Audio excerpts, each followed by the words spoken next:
All right, guys. Good afternoon, everybody. You are watching and you're tapped into the Coin Zone. I'm your host, Crypto with Paul. Today, guys, we are discussing everything that's going on in Davos, Switzerland, where the World Economic Forum has their annual meetings. Okay. If you've been with us on this channel before, you have listened to me discuss the World Economic Forum plenty of times. Okay. This is an institution that I've been following closely for probably around 6 years now. Okay, this institution has radically shifted my outlook on the world, on politics, on globalism, on how countries are ran, on how the world is run. Chief the Yorkie, good to see you tapping in already with the OG account. Glad you got the OG account back, man. So listen, guys. You're looking at right now on my screen a picture of Larry Fink. We're going to take a look at a ton of videos today. We're going to listen. We're going to hear from Larry Fink. We're going to hear from members of the EU. We're going to hear from Treasury Secretary Scott Bessent. We're going to hear from Howard Lutnick. We're going to play a clip of Donald Trump speaking at the World Economic Forum 6 years ago. We're going to take a look at a lot of things today, guys. Okay. So first off, if you don't know who the World Economic Forum or what the World Economic Forum is, what they stand for, etc., you have Klaus Schwab, who is the founder, who's written books since 1971. Interesting, that date, right? 1971, wrote a book about stakeholder capitalism. What that truly means is, I don't believe of what it says on paper. You have, in my opinion, the only people worse than this is the Bill Gateses of the world. The only people worse than Klaus Schwab and George Soros are maybe Yuval Harari, whatever his name is, Harari, I can't pronounce his last name, one of the doctors that's on the board of the World Economic Forum, who's written insane books before, who said things like they're going to put chips in our bodies to track our health on mobile devices. They're going to know exactly what everything looks like in our body. Everything's tracked. He said some far worse things than that as well. Okay, when it comes to the World Economic Forum, when I have conversations with people close to me, okay, I had a conversation with somebody over Christmas break recently, and we talked about the left and the right in America and presidents and politicians, and I said, these people don't have the power you think that they do. It's all a sham. They're all puppets. And this person questioned me and said, well, then who does? Who is calling the shots? And I said, well, a good place to start is an entity like the World Economic Forum. You have this idea of globalism that has been pushed to all of these world leaders for years now, guys. And then if you do your diligence, you do your due diligence, you end up going and listening to what these individuals are saying, the people attending those meetings, and then carrying out those missions in their respected countries. All right, why don't we actually just start here? I will give you an idea. Okay. This was a response that I had, a reply. I'm going to pull this up actually first real quick. I had a response to somebody last night who made a tweet in regards to Brian Armstrong. Okay. We've been watching Brian Armstrong closely fight the good fight and trying to help us here when it comes to central bank digital currencies, as opposed to earning yield on your stable coins and pushing back against these things. So I'm going to share this tab. Shout out to Aaron Day. I'm not trying to beef with you, man. If you want to come on the show, that'd be great. We can discuss this. And I want to know why you feel this way about Brian Armstrong. Maybe I'm missing something. That's entirely possible. So Brian Armstrong posted a video yesterday about being at Davos. Now, Aaron Day also posted a picture of Brian Armstrong with Nancy Pelosi and says, look, see, he's not on our side. Oh, he's at Davos. He's not on our side. Shut it down. I don't think that this is the correct way of viewing things. This was my opinion 6 years ago when I first learned about Davos. Okay, anybody associated with it, anybody there, I deemed as bad. That's not reality. First off, let me read this to you. This was my response to Aaron. And I think it's important. I'm not trying to shill myself, but I think it's context that's important when it comes to what the World Economic Forum is as an entity. So I said, dude, you're looking at it the wrong way. Number one, a lot of powerful figures go to Davos, not because they are a part of or supporting the organization, but because by default, once you reach a certain wealth or power status, the guys in the WEF just kind of include you. They throw you on their website, etc. Vivek Ramaswamy a couple years ago had to sue them to not be on their website and had to publicly denounce them multiple times. So people didn't get the wrong idea, like he was supporting or part of the World Economic Forum and defending globalism, etc. No. So that's the extent that he had to go to. And I said to continue, Javier Milei. If you're watching, you don't know who Javier Milei is. He's the president of Argentina, who single-handedly flipped the entire country around after they were ran by socialists for a long time, destroyed their currency. Javier Milei is a capitalist. He has done a phenomenal job in the past couple of years, turning around their economy, turning around their money. Poverty rates are lower. Quality of life is higher. It's really remarkable to see. And I've been covering this for years now. To continue, Javier Milei went and spoke at Davos 2 years ago and absolutely flamed Klaus Schwab and the entire organization, talking ish right to their faces. This was one of the most epic clips I've ever seen, genuinely. Highly recommend watching that video. Now, the second leg of this, world leaders have attended these conferences. They have to attend these conferences. Trump's speaking there, right? Do you think he's going to go there to defend everything? No, I'm going to play a clip from 6 years ago of him calling them out to their faces. But what the thing to look out for is these world leaders that go to these meetings and end up espousing the same rhetoric as Klaus Schwab or George Soros, and then implement policy in their respected nations to make those things happen. Now, examples that I listed here are Joe Biden. You can go look this up. Klaus Schwab and George Soros spoke so highly of this dude since like 2015-ish about how he's helped with in Ukraine. Okay, George Soros has talked plenty of times openly about his foundation in Ukraine. They orchestrate everything you're seeing today, guys. These guys orchestrate it all. Nothing is natural. Everything you're seeing is orchestrated. I can promise you that. Then you have Justin Trudeau in Canada. You have Macron in France. To me, these guys have no balls.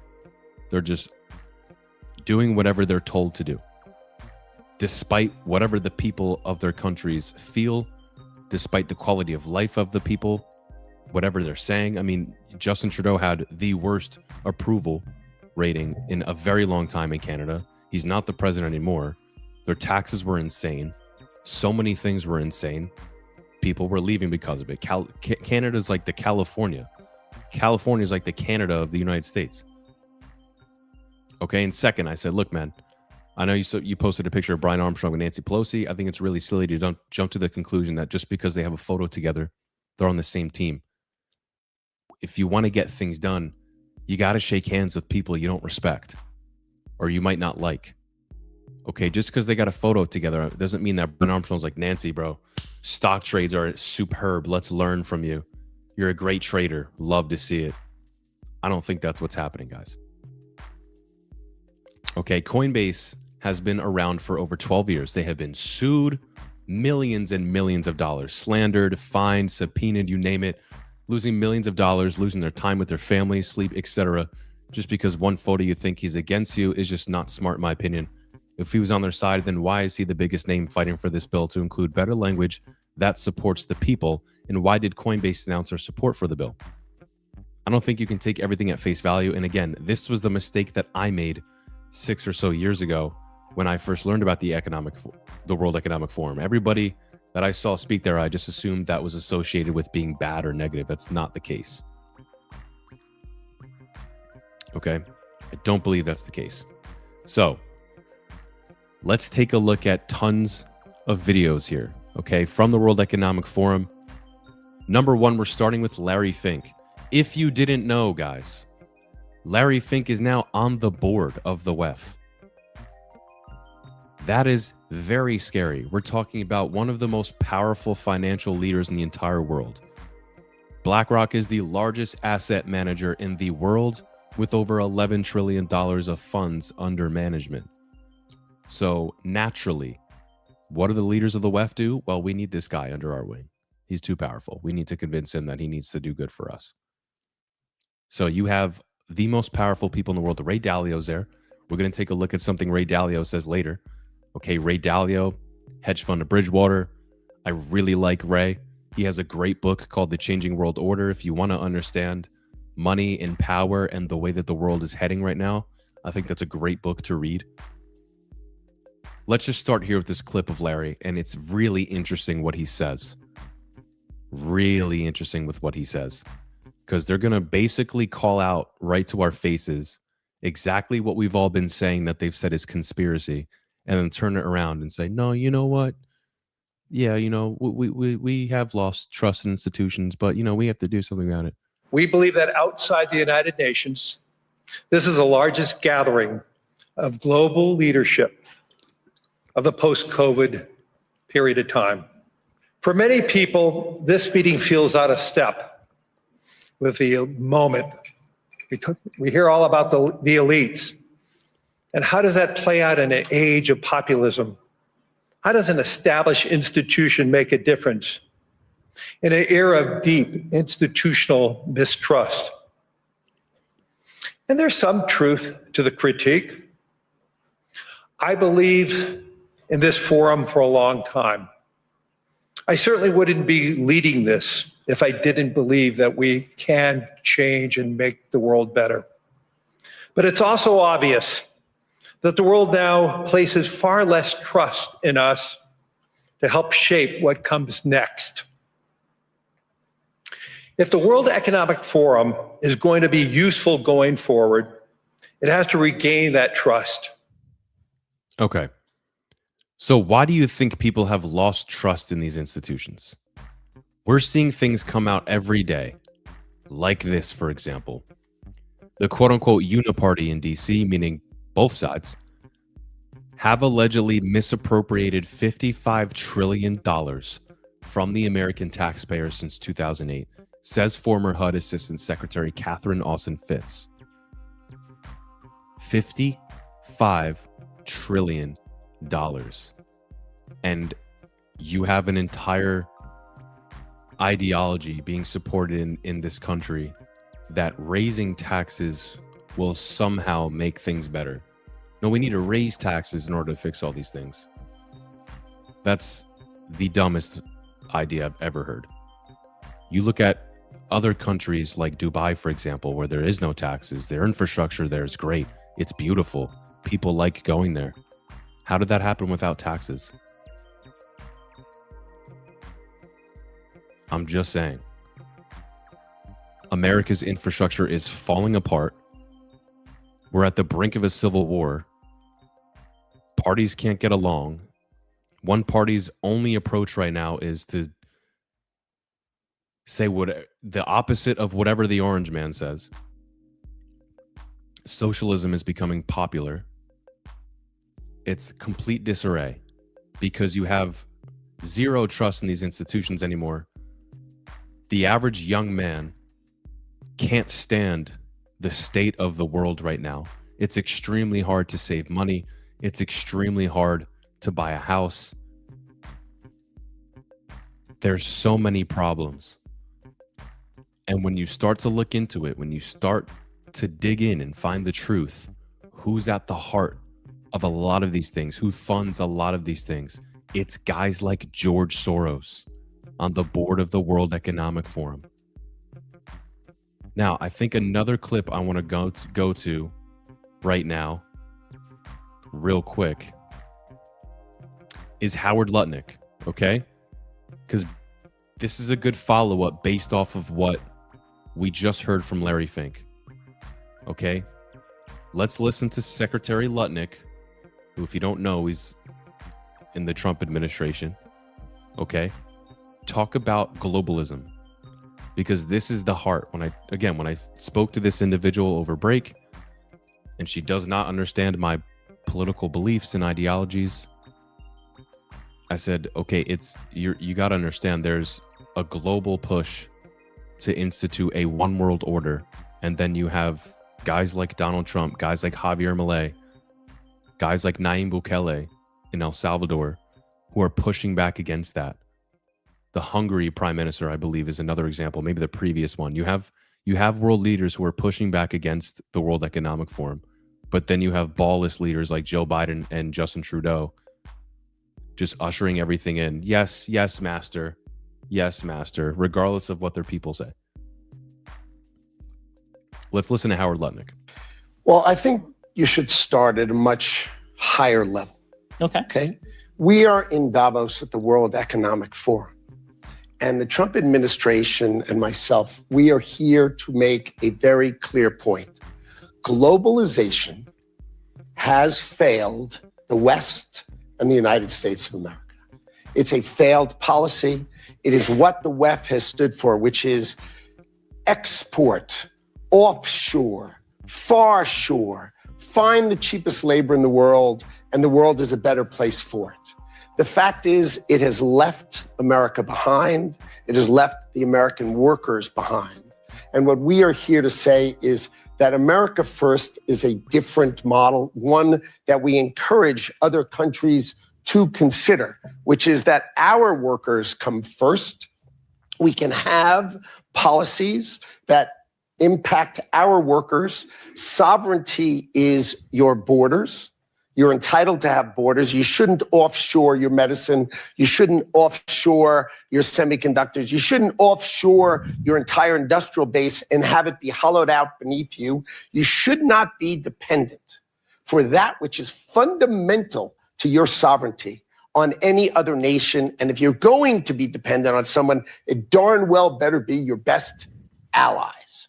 Okay? And so that is a different way of thinking. It is completely different than the WEF.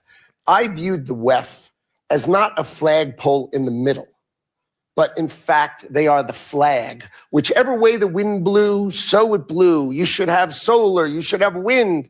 Why are you going to do solar and wind? Why would Europe agree to be net zero in 2030 when they don't make a battery? They don't make a battery. So if they go 2030, they are deciding to be subservient to China, who makes the batteries. Yeah. He's got a good point, guys. So moreover, you have, 5 years ago now, Donald Trump at one of these meetings with the EU said to German politicians right to their face, you guys are making a horrible mistake with this Green New Bill and getting your oil from Russia.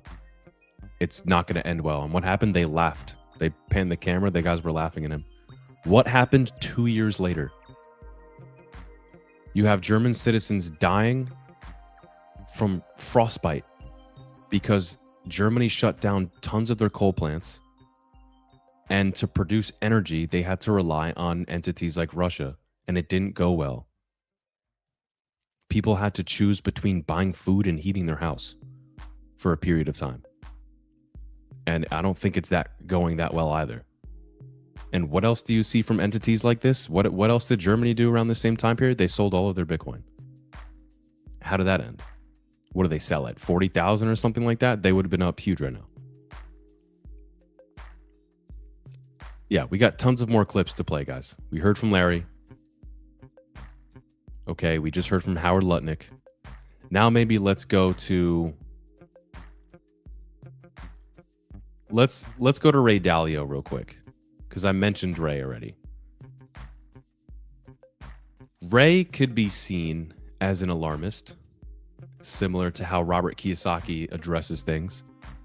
Many people laugh at the words of what Robert says, and I guess sometimes Ray, because it hasn't happened yet. But slowly, everything is going in this direction. You know what Robert was absolutely right about? Calling gold and silver going to go up. For years, he's been saying it. Well, guess what we've seen the last 12, 14 months, guys?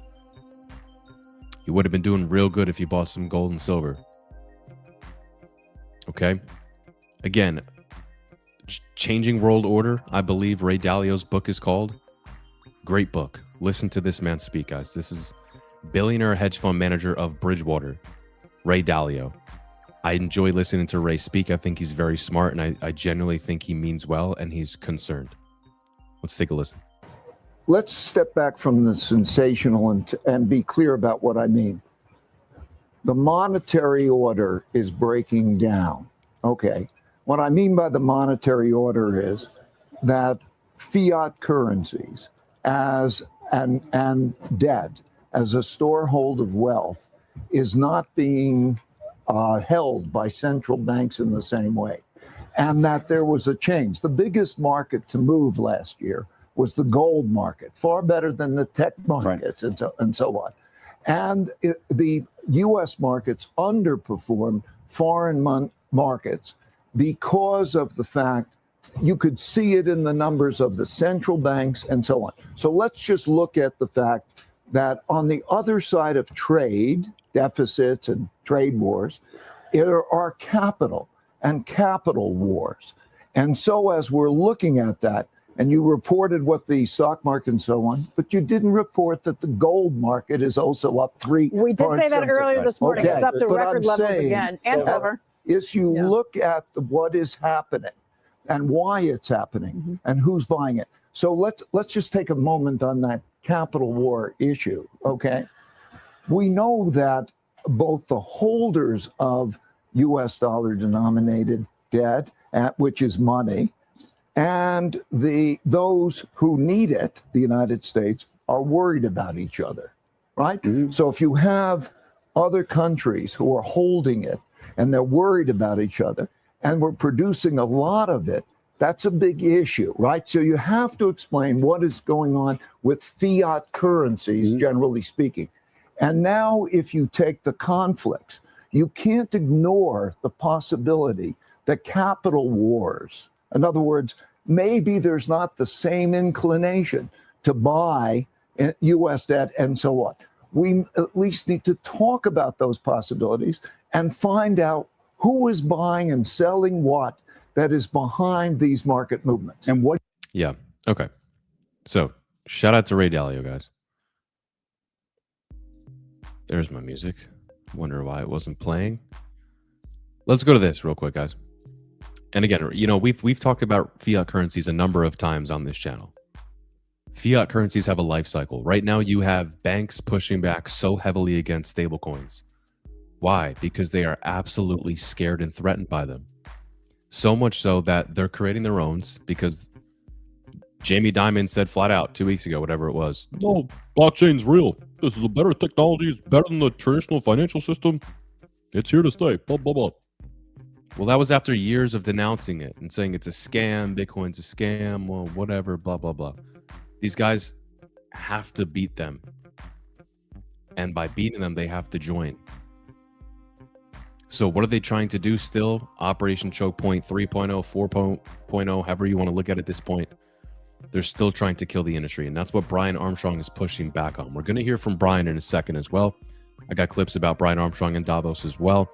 So we'll hear from him, the CEO of Coinbase, who has been helping push back against this market structure bill, which has language in it that does not support DeFi, does not support earning yield on your stablecoins, because banks are trying to lobby against this because they can lose.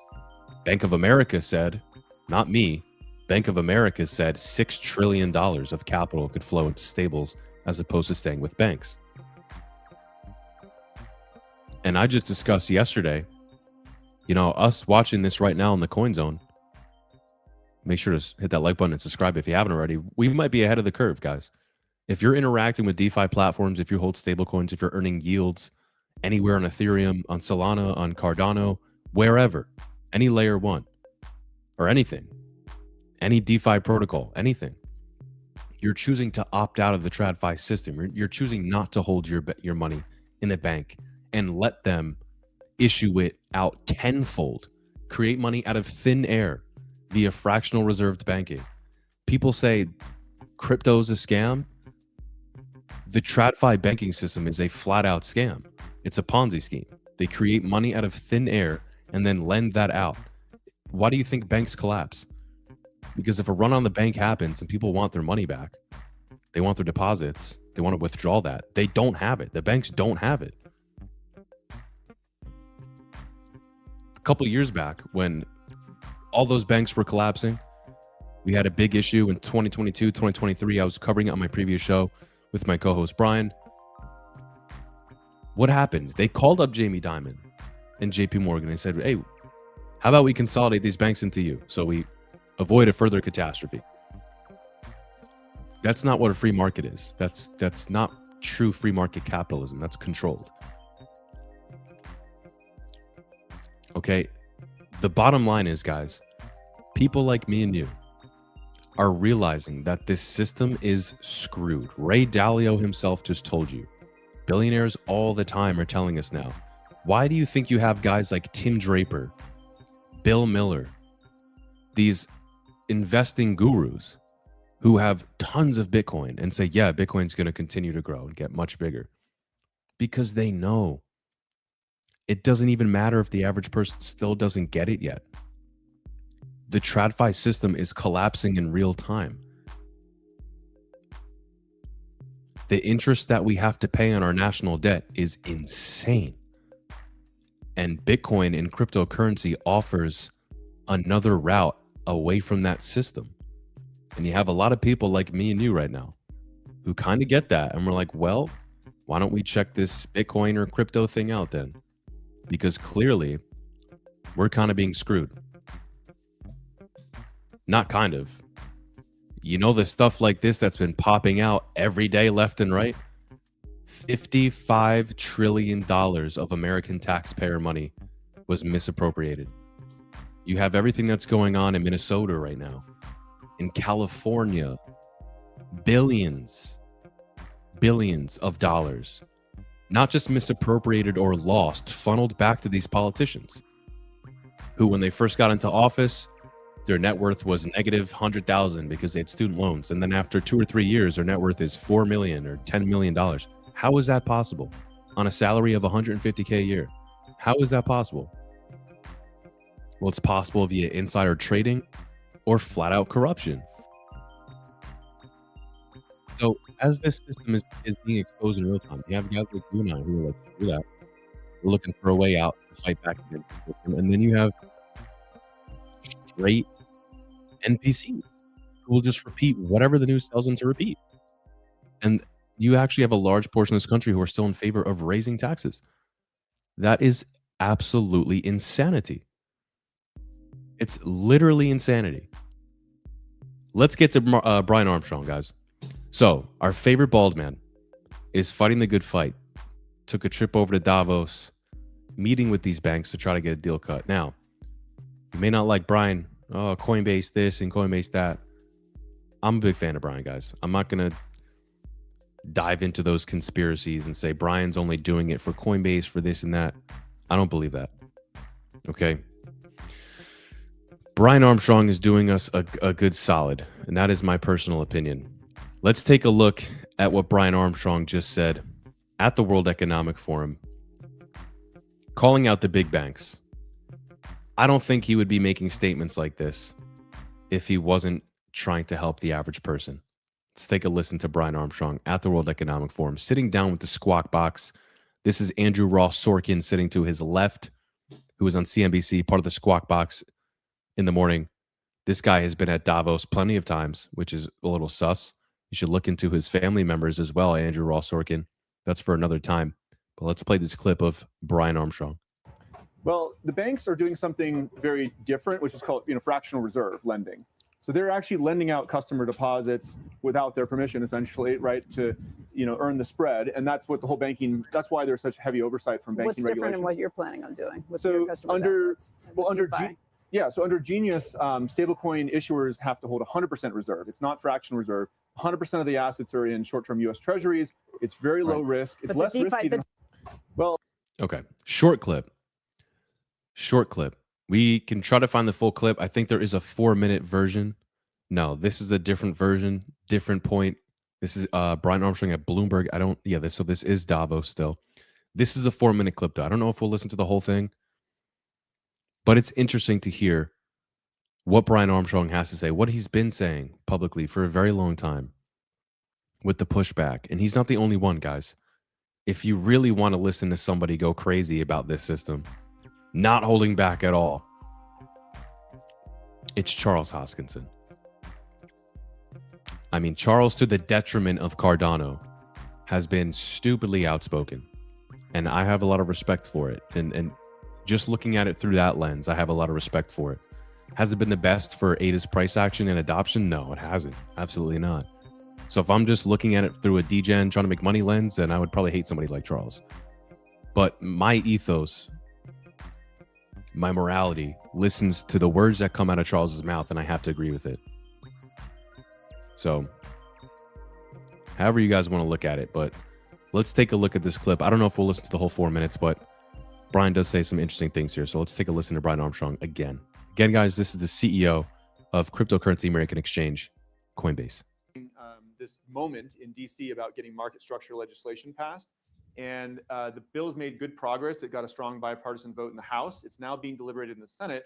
And there was a little bit of a blow up last week. I don't know if a little bit of a blow up. All right, let's go there. Yeah. It seemed like a big blow up, but you pulled your support for the bill. For that current draft. Yes. Yes. Why? Well, there was too many giveaways to TradFi, if I can say that.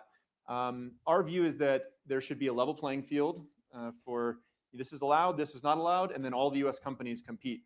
And banks didn't like that. They were, in my view, like the commercial sides of these banks are very smart and the CEOs get it, and they're talking to us about integrating crypto. The bank lobbying groups and bank associations are out there trying to ban their competition. And I have zero tolerance for that.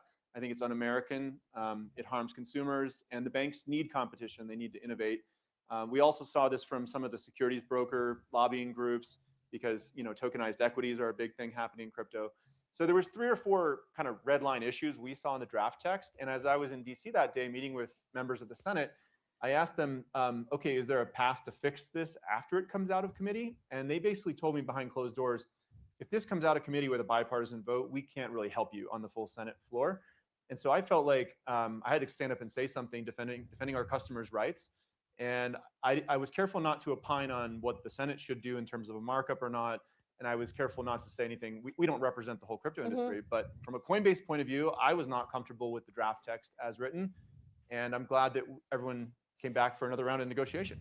Well, other people have been saying stuff. So since we're going here now, a journalist from Crypto in America said a White House source told her, this is President Trump's bill, not Brian Armstrong's bill at the end of the day. And that the White House is going to pull out if you don't come back. Ridiculous statement. On this. What's really happening? Oh, yeah. I mean, this is not our bill. I give all the credit really to the Senate. And certainly President Trump has said that this is a core part of his crypto agenda. So my impression is that the White House is fully leaned in here and wants to get something done, as do we, as do the bank CEOs that I met with today. So I'm not seeing any real barriers here.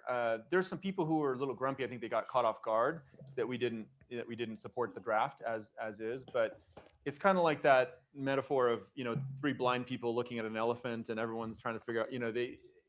There's probably somebody in the administration who had that point of view, but that's not the people we're speaking with. I don't think have taken that approach. They actually very much want to get this done. Now, there's this ongoing fight about whether platforms can reward customers for holding stablecoins, which Coinbase does. The banks have argued this is a deposit flight risk. Is that the real sticking point? And what do you think about the flight risk concern? Yeah, so that's certainly one of the core parts of the debate. I think that some of the bank CEOs I've spoken with have kind of said, hey, we have this really high regulatory burden with being a bank, and what you're doing kind of looks like a bank. And so we think it's super unfair. You should have to have a bank license too. And what I tell them is, well, we're not doing something very important that you do. We do not do fractional reserve lending, which means, for those who don't know, at a bank, you deposit your funds. They're not keeping your money there. They're actually lending it out and earning interest on that. And then they pay you a very small percentage of that. Like the average savings account makes like 14 basis points or something. And that's called net interest margin. And that's the whole bank business model. And so that's why they have such high regulatory burden, because there can be a run on the bank. Like your money is not. Okay. Yeah. Literally just said that. So I'm going to show you exactly what the banks are pushing back on, exactly what Brian Armstrong is talking. His company, Coinbase, does. I am on Coinbase right now. You're looking at the Crypto American Exchange, Coinbase, where you can buy, sell, swap, exchange cryptocurrency. So right down here where it says average reward rate, 3.50 APY. This is exactly what the banks don't want. They want you to only be able to do that with them. And what Brian is saying, And I'm sure he would be much more explicit if he wasn't being diplomatic and respectful and playing the game. If you had someone with no filter up there, like Javier Milei with the goddamn chainsaw, who, again, if you haven't seen his speech at Davos a couple years back, it is one of the best things I've ever seen. I'm sure Brian would say, listen, you guys do this and take advantage, and fraudulently, your model is trash. You have some of the biggest settlements in history, and you're trying to make sure we can't do something similar, but even better. Like I said, banks, fractional reserve banking is, let's say you put $100 in a bank account. That bank will then take $1,000 and lend it out. So they're creating all that money in thin air so they can make margin on it themselves while you make a tiny percent of that entire margin. If everyone went to a specific bank and said, we need our money, they wouldn't have it, guys. They would not have that money. But what Brian Armstrong is saying, because of the Genius Act, is this money right here that they're lending, this 3.5%, they don't have fractional reserve. They have to have the full reserve. So if somebody went to Coinbase and said, we want our money, they would have it. That's the difference. The banks don't want an individual like myself using a platform like Coinbase to earn interest on their platform. They want it to continue how it's always been since the beginning of when this started. You can only do this with the bank. We're the only institution you can trust, who can issue a currency, etc. You have Tether, one of the most powerful companies in the entire world now. USDC of Circle announced at Davos. We'll take a look at a second. Actually, an article that I did this morning on thecoinzone.com. You have Bermuda teamed up with Coinbase, okay? And the company Circle, which is the company that is behind USDC stablecoin. Bermuda, okay, guys? Y'all know Bermuda, Bahamas. Come on, pretty mama. Hit that. Okay, Bermuda is about to be ran off of the USDC stablecoin. That's going to be their entire monetary system. That is pretty crazy. What do you think banks think about that? What do you think a reason for wars in the past was? For getting rid of, regime change wars. I'm not going to name anybody specifically, but there's certain places in the world that aren't controlled by Rothschild central banks. Thomas Jefferson, Andrew Jackson, some of these previous presidents. Okay, Thomas Jefferson, I think specifically, warned heavily against central banks and said, I forget what his statement was. It was something about like, you think your enemy is troops, talking about wars. Like the true enemy is the banks, who want all control, who want central issuance of monetary policy, of money. That's the true scare right there, guys, is having one central authority that globally runs monetary input, like monetary systems. And full circle, that's what the WEF is. They want complete globalism. That's what that means. Globalist control. They don't want borders. They want everything to be the same for everyone everywhere. And they're going to tell you that it's a guise for good thing, for equality and all this. Now, what did I just say? Look at the nations around the world right now who are only talking about equality, this, doing away with their borders. Who are those people? It's the people that I named before. Joe Biden, Justin Trudeau, Macron. Look at the issues that were going on in those countries. What were they? They all had the same problems. Where do they hear that? The World Economic Forum, Klaus Schwab and George Soros. Now you look at some parts of Europe right now are cooked because of these policies. They're really down bad. And it's really sad to see. So, guys, make your way over to thecoinzone.com. Okay, this is an article I put out this morning in regards to what we were just talking about with Bermuda and Coinbase. This is pretty cool. So Bermuda partners with Coinbase for economy built on stablecoins. Bermuda just announced one of the most ambitious national blockchain projects to date. The island nation is partnering with Coinbase and Circle to build what it's calling a fully on-chain digital economy, according to Circle. The collaboration unveiled at the World Economic Forum in Davos will pilot blockchain infrastructure for stablecoin payments and tokenization across Bermuda's economy. The project relies on USDC stablecoins and Coinbase's base blockchain, according to press materials from the World Economic Forum. I gotta be honest, there's one project, to get away a little bit off topic, but I gotta be honest, there's one project that's kind of been like piquing my interest as of late in the cryptocurrency space, and it is Aerodrome Finance. We just talked about Base, right? Aerodrome Finance is an automated market maker and liquidity hub on Base. What is Base? Base is the project behind Coinbase. Coinbase, Brian Armstrong. Aerodrome Finance, I feel like could do very well. Look at this chart too. That's a nice looking chart to me, guys. Hasn't been around for too long. Debuted at 4 cents. It's at 47. That's pretty damn good returns so far. This chart looks good to me. And with all of this happening with Bermuda, with Base continuing to grow and expand and do their thing, I mean, they're really just getting started. Base has been around for a shorter time than Solana, than a lot of these other ecosystems. Very interesting stuff to me. Aerodrome Finance has my attention. Let's get back to the article real quick, guys. Bermuda is building on its 2018 Digital Asset Business Act, legislation the government designed to attract digital asset companies and establish regulatory clarity in the sector. Quote unquote, this initiative will lower costs and create new opportunities for Bermudians.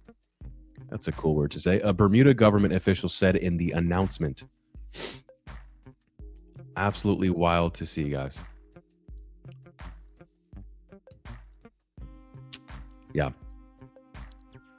I do have a couple other of things I want to talk about. This is funny right here, a bit of hypocrisy.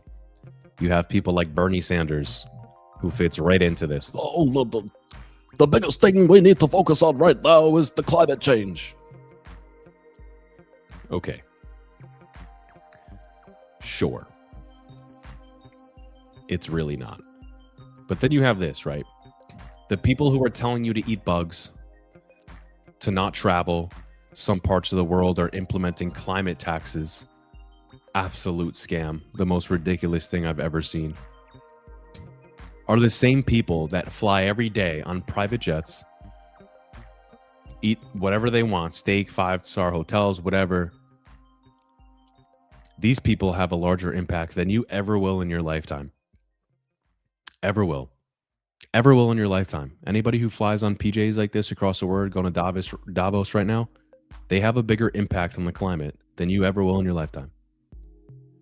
And they're the ones telling you that you need to change your lifestyle. It's funny, guys. It's funny. Let's get to Scott Bessent. Okay, we've taken a look and listened to Scott countless times so far on these live streams here on the Coin Zone. Scott Bessent, the policy of this government is to add seized Bitcoin to our digital asset reserve. This is nothing new. The digital stockpile we've yet to hear Trump talk about after he named XRP, ETH, ADA, Solana in a quote-unquote digital stockpile. That seemed to be capped. Now it's basically only Bitcoin, unfortunately. But this is a little insane right now, guys. If your Bitcoin is on exchanges, like a Coinbase, get it off. Buy a cold storage wallet, because you never know. California passed one of the most insane, ridiculous laws saying that if you have idle Bitcoin on an exchange, we can take it from you. Do you know how insane that is? That's a full jump to communism, guys. And I'm not wrong when I say that, because Bitcoin is viewed as digital property. If you seize someone's property, someone's private property, that is communism. So California is saying, we're going to seize your property, which in this case is a digital asset. Okay, just because for what? What's the reason? That's actually the whole point of crypto, is to buy it and forget about it. Let it appreciate over time.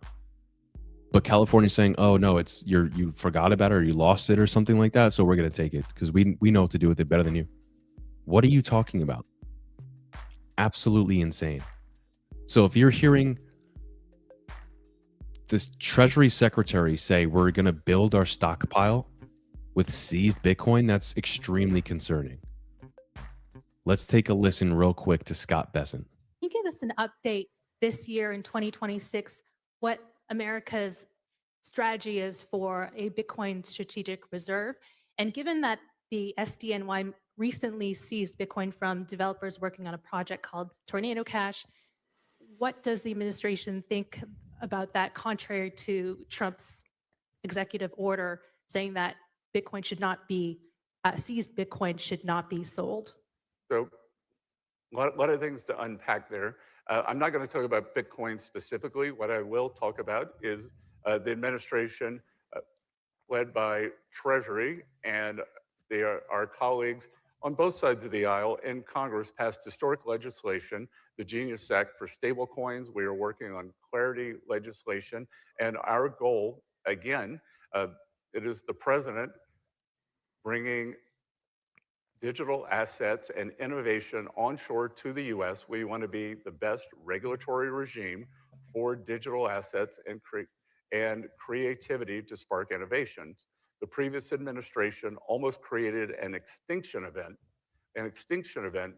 for digital asset companies. We are bringing them back. I'm not going to comment on that litigation other than to say, if anything was seized, I believe it would have been seized from the founders, and the policy of this government is to add seized Bitcoin to our digital asset reserve after the damages are done.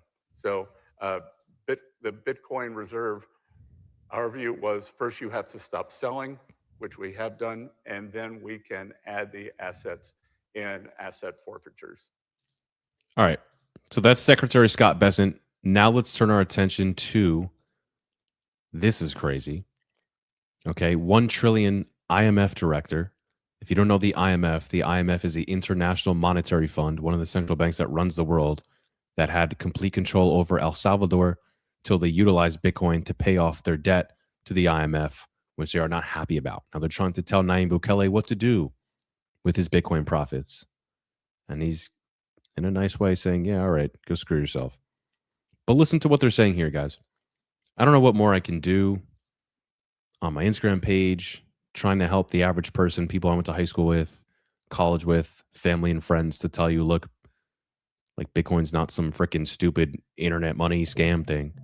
You now have the most powerful institutions in the entire world who are bending their knee to this technology because they have to, because they can't stop it. Let's listen to the IMF director. Again, this is one of the biggest global central banks in the world, the IMF. But generally, you tell them to embrace it? I'm telling countries,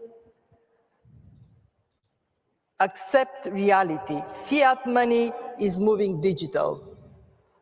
The developments in crypto, both unbacked and backed, they're happening with exponential speed. So, yeah. But generally, you tell them to embrace it? Right. Okay. That's clearly not the best with English there, but yeah, guys. And let's just, end it. I want to end it off here. Okay. Actually, let's take a look at what Trump said 6 years ago first. To embrace the possibilities of tomorrow, we must reject the perennial prophets of doom and their predictions of the apocalypse. They are the heirs of yesterday's foolish fortune tellers, and I have them, and you have them, and we all have them. And they want to see us do badly, but we don't let that happen.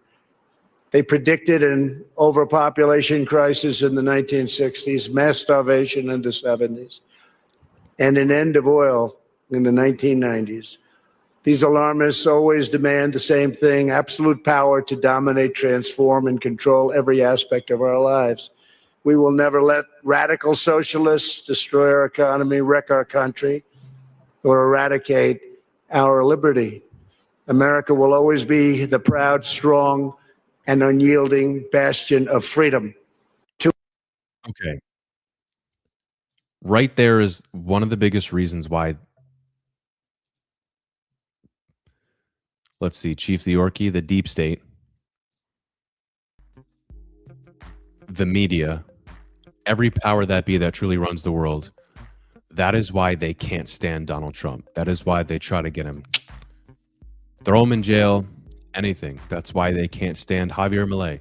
Let me ask you something. The average person watching this, do you even know who Javier Milei is? If I ask somebody who just followed my Instagram page, my new Instagram page, by the way, guys, Crypto W Paul, go follow on Instagram. Some people, went to high school with me, college with me, started following my page. I don't know if any of these people even know who Javier Milei is. Why? Because the media will never talk about him. And if they do, it won't be in a favorable light. Same with Nayib Bukele. Same with any world leader around the world who doesn't subscribe to what the World Economic Forum wants them to subscribe to. Because they're not down with the agenda. It's why they don't like Trump. He's pausing their plans. He's disrupting their plans. And then, as I sit here and show evidence of this, if you say it out loud, people will just call you a conspiracy theorist. It's the most insane thing ever. And for more added context to support this, just listen to what this guy says here. Okay, at the World Economic Forum. Just listen. Okay? It's a moment of uncertainty, but also possibility. Not a moment to retreat, but a moment to rise. The World Economic Forum is not about responding to current events. It's about orchestrating the right conditions that enable us to move forward. Let's just pause there. Orchestrating. Do you remember in the beginning of the stream when I said nothing is natural? It's all created and orchestrated. He's telling you right to your face, guys. Isn't this moment also when dialogue is not a luxury, but really a necessity? There's no way we can move the world forward without starting to speaking with each other. Right. These are the same guys that got millions of videos and posts pulled from YouTube, X, Facebook, Instagram. Those are the same guys. What he said, we need open dialogue. Sure, but at the same time, well, we only want our people to have open dialogue. If you don't agree with it, then you can't have open dialogue. Sure. That's also why we begin this week with music. Music knows no borders. It speaks no single language. A violin, a trumpet, a clarinet, and a drum. They come together in perfect harmony, each unique, each essential, each voice making the whole more beautiful. That is what we must do. Not erase our differences, but celebrate them, amplify them. Yeah, well, that's not really what's going on, my guy. So, this was one of the more controversial streams I've ever done. But it's very fitting because this is currently what's happening live right now in Davos, Switzerland. And I mean, I've talked about the WEF for years. Okay, if you guys like what you heard today on today's stream, I encourage you to give this a thumbs up, share it with somebody, and just make sure to subscribe to our channel here on YouTube, The Coin Zone. Make sure to follow us on X. If you have any qualms or disagreements or questions with me about anything I said in the stream, DM me on X. Let's have a conversation about it. My X page is Crypto W Paul. Go give me a follow, guys. That's really about it. Chief the Yorkie, thanks for staying for the whole thing. You're the best, man. Truly awesome. Chief, thanks for staying, man. Appreciate the support. Good to see you with the OG page back. Hope you're not having any issues with that anymore. But yeah, guys, that's what I got for you today. There's going to be more to come from Davos. So I'll probably be doing posts about it on X here and there. So if you want to continue to have, support and news in regards to what's happening in Davos, Switzerland with the World Economic Forum, follow me on X. And we're going to go from there. Hopefully we have updated news with the market structure bill in regards to cryptocurrency with Brian Armstrong and Coinbase. And hopefully it's positive. It sounds like things are going in the right direction. Although, unfortunately, I think David Sachs kind of has failed us in some ways. And I don't know if Trump really truly understands that. But it seems like there is a bit more lobbying going on than fairness. And when it comes to legislation and laws, we need fairness for longevity in this space. Today's my birthday. Chief! Let's go, baby. Happy birthday, Chief. Hell yeah.